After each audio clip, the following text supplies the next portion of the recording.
They already announced the second movie, so honestly, I'm hoping for the best. Hopefully the animation is a bit of a step up, but if it's exactly like this, and this is how the movie plays out, I'll be pretty sad. Well, it's a year later, and, yeah, it's still not very good. In fact, weirdly enough, I think this new one might be worse than the last, which I don't want to say, I really don't want to say, but it's just the reality. Here we are exactly a year later from the last animated version of the Diary of a Wimpy Kid movies, and it's getting worse. I cannot express enough how I just wish this wasn't the case. I want these to succeed. I want them to be amazing and bring comfort to millions around the world like Diary of a Wimpy Kid used to do, but these new movies are just chores to sit through. The biggest complaints with the first animated one is that it's quite literally page for page the first book, but without any style or sense of direction. It's a bland adaptation with genuinely cheap looking ugly animation. And this is different. It's a little different from the book, but not in a good way. This movie is awkward, slow, and weirdly uncomfortable. It feels like the script was tossed through 15 different Google translators until it was almost unreadable. You see, right now I'm making a video on the original 3 movies, and watching Rodrick Rules back to back with this Rodrick Rules, oh man, it is sad to see how far we have fallen. This just lacks any emotion, heart, or even entertainment that the original Rodrick Rules had. It's almost shocking how little this movie has just to make it a movie. I mean, just what is this? What is this? What is this? The first was a bad attempt, and this was a sad attempt. One of my complaints on the first was that it was barely an hour long and still felt slow. So imagine my joy when I saw that this was 20 minutes longer and even slower. They're already planning to do the third book in the same format as this movie, and I just don't know how. I don't want to make yearly videos discussing just how void and inept that these little movies are, but what's being made here is so unbelievably inadequate and so unbelievably boring. I sound way too harsh, but it just feels like the people behind this just didn't care. And I know that's just not the case, at least for Jeff Kinney. That man loves the series more than his own real life family. Maybe it's a low budget that is the only reason that they are planning to make all of the books into movies like this, but is that really the way to do it? What's better, having no movie adaptations or movie adaptations that make me like Diary of a Wimpy Kid less as a whole? I mean, somehow it feels like the animation is somehow worse from the first one. Maybe I'm insane, but all the environments and textures look even less detailed and plastic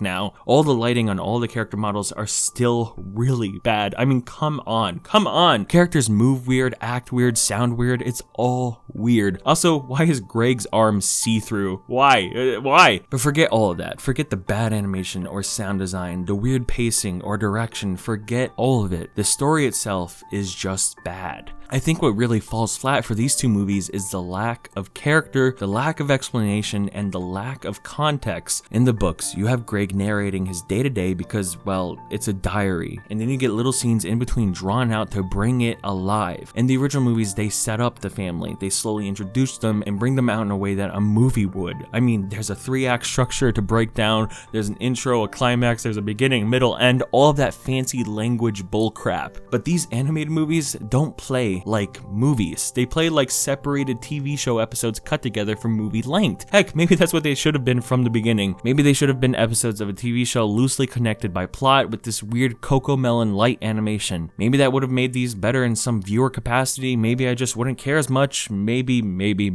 But that just didn't happen.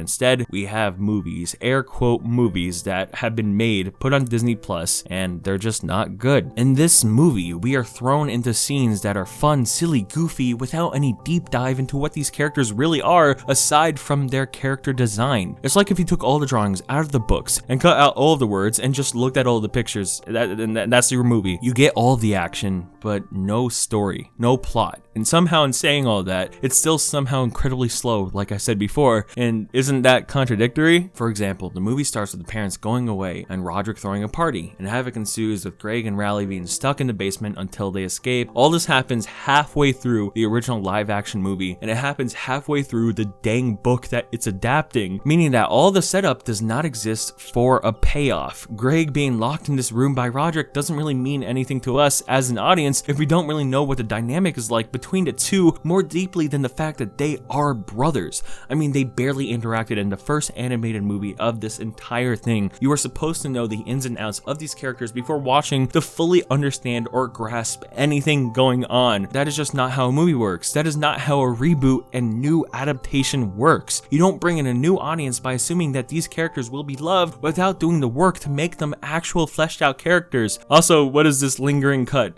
Rodrick? Yeah? Good role modeling. Well, I try.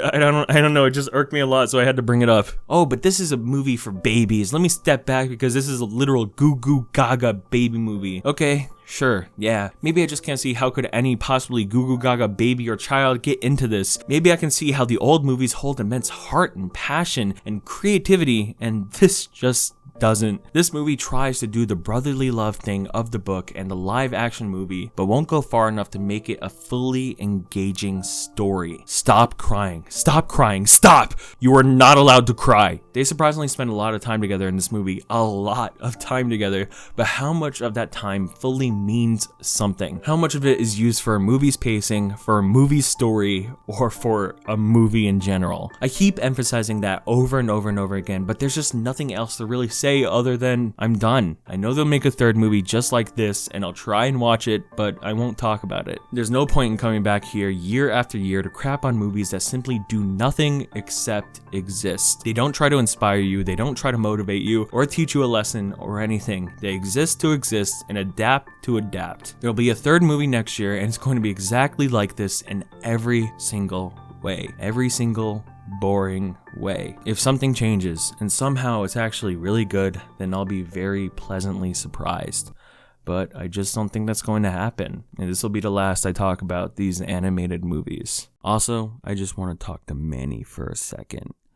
Listen here, you little brat. You think it's okay to be this ugly in a cartoon? You think it's okay to look like this in an animated form? No. You're gross. You're disfigured. You look like a hot dog boiled in Monster Energy. You look horrific, and I need you to stay out of my sight. Hey guys, I just wanted to get this video out real quick because I'm working on a really long video that should be out next week or the week after if everything goes well and everything. I really appreciate everyone for watching me always. Thank you for listening to my opinions. I hope you're excited for what comes next. I'm really excited to finally put it out. But anyways, thanks for listening.